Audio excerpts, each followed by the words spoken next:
good technique is obviously your stance and your posture. You'll see this when you see an archer walking onto the shooting line at an international finals match, and you'll see them step onto the line, take their stance, and then start their shot. So this is a key element. To start with, use a square stance. It's much easier, much simpler, and it's much more straightforward to get everything else correct and keep your posture. And over time, if you continue with your archery and want to develop more, then you can start using different stances and experiment exactly what works for you. But start with a square stance and keep it simple. Now this square stance is basically, you just have your feet square along the shooting line, equidistant from the shooting line, and this is the square stance. So this is a great starting point and is a simple way to get started and get the rest of your shot correct. The set position is the second part of the shot, and you'll see this when an archer starts to lift the bow and begin their shooting process. So you'll see them attach basically the two hands.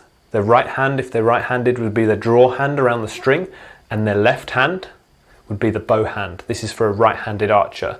So, very simply put, you have these 2 points of contact and you want to make them secure and you want to get the correct technique for the rest of your shot. So, what you do at this point is you simply have the bow very roughly in the right place. You have the bow on the leg, you have it very roughly in the right place, and then you simply put your fingers on the string and then come up to your set position.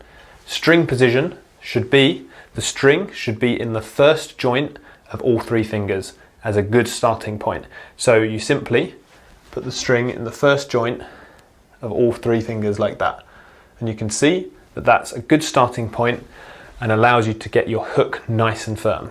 Now a key thing with the set position, and this is something you should do right from the get-go, is to make sure not to close yourself down. What I mean by this is a very common mistake is that the set position, archers will effectively try and just simply push the bow out with the left arm and pull it with the hand like this. And what this means is the hand is very close to the body and it's closed down. You can see this from this angle. This is a super common mistake, very closed down, and they'll try and lift up and draw like that. So that's a super common thing right from the get-go in your lesson. Make sure to keep this side as straight as you can and not kink the wrist. Focus on that at the set position. This will help you massively. So make sure at the set position when you come up, don't kink the hand. Make sure it's nice and straight here through the arm and the hand, and then keep that as you then lift up. So this is a key point where you can really make some gains in your first lesson and get your technique correct from the start. Another thing you'll see is when the archer opens the bow, you want to make sure to keep that wrist angle again. So when you lift the bow, don't focus on using your hand and moving the string to the face. This is what most beginners focus on, and this is actually what a lot of beginner archery lessons teach, is just to move the string to the face, because it's very easy to reference this. But think about moving the hand to the neck. So not the string to the face. The string to the face causes what I was talking about earlier. String to the face causes this, and it causes really bad wrist angle and then a bad anchor as well, which I'll talk about later. Focus on the hand to the neck is much better. So what you can actually feel to get this is the thumb against the inside of the neck here.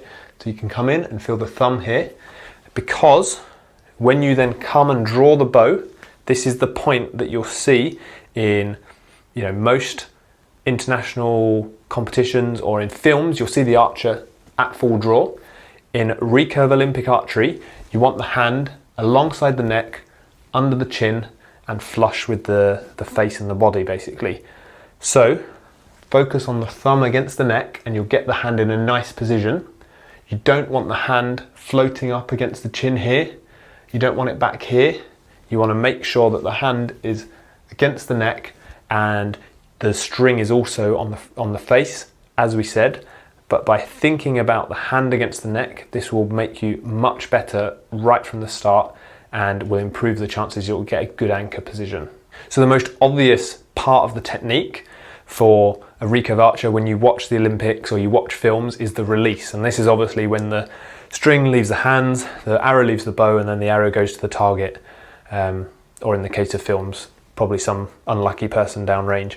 But if you make sure you get the release correct to start with, then it's much easier to get it correct in the long term as well. So at a typical beginner's lesson, you might come up to your anchor, and then someone might say release the arrow.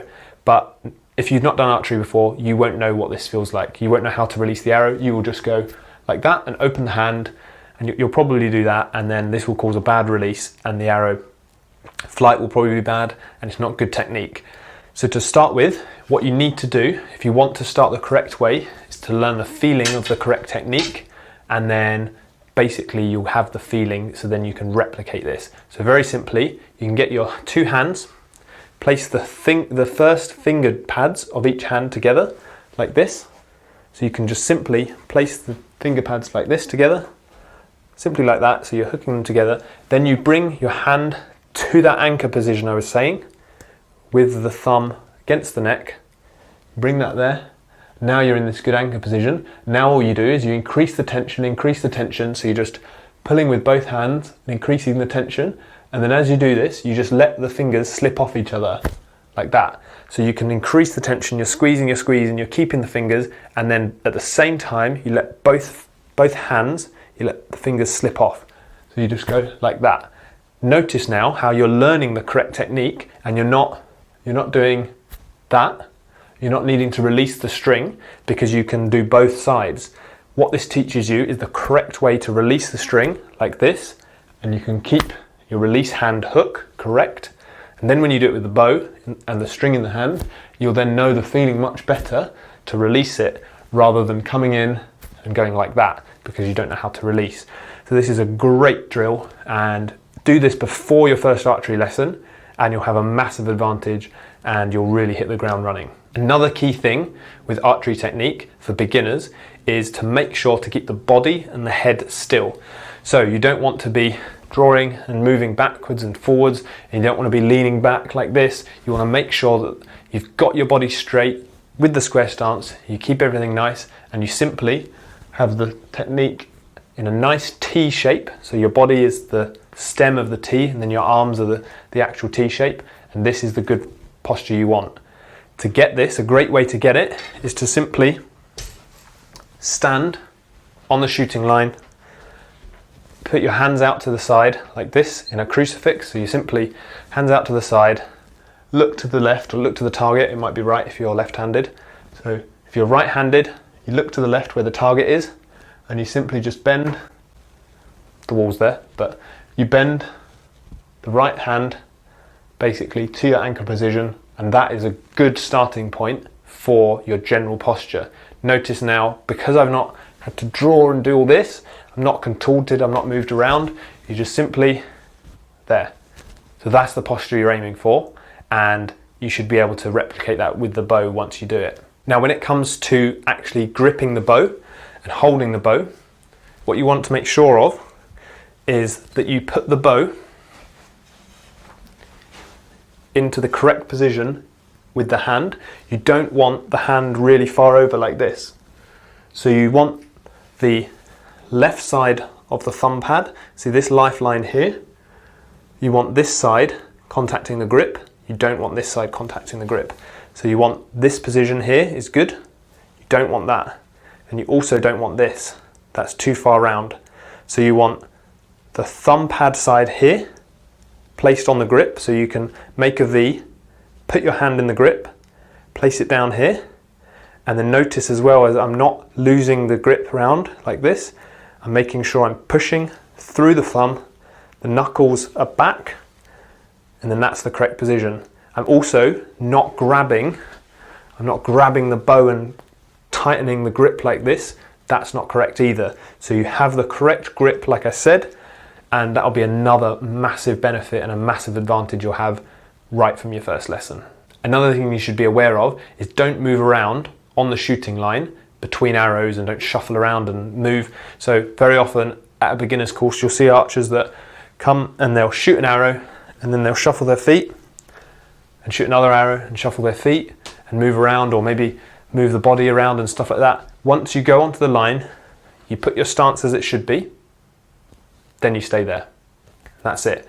You move your upper body, you shoot the arrow, you get another arrow, you shoot the arrow, but you don't move in between arrows. There's no need to move. It's not going to do anything good. It's just going to make it worse, less consistent, not as easy to replicate what you're doing. So that's one key point as well. Finally, another point for your beginner's course and when you're first starting archery is don't believe the target too much. So what I mean by this is just because an arrow went into the gold doesn't mean you did the right thing. This might sound funny, but when you first start, your technique is not going to be good like everyone. So trust your instructor or your coach, whoever's delivering the course, and do what they're saying in terms of the technique, and make sure your technique is good, and enjoy obviously the scoring and the hitting the target. But bear in mind the fact that they have more experience than you do, and just because the arrow went in the 10 doesn't mean that arrow was perfect and you did everything correct, because you're still learning and there's a lot of technique that you need to improve. So bear that in mind and enjoy it, but be aware that your technique will take time to develop, and it will be extremely rewarding when you get it right. And over time, mastering this discipline is really, really good and super, super exciting sport as well. So bear that in mind, and remember to trust your instructor and do what they're saying in terms of that.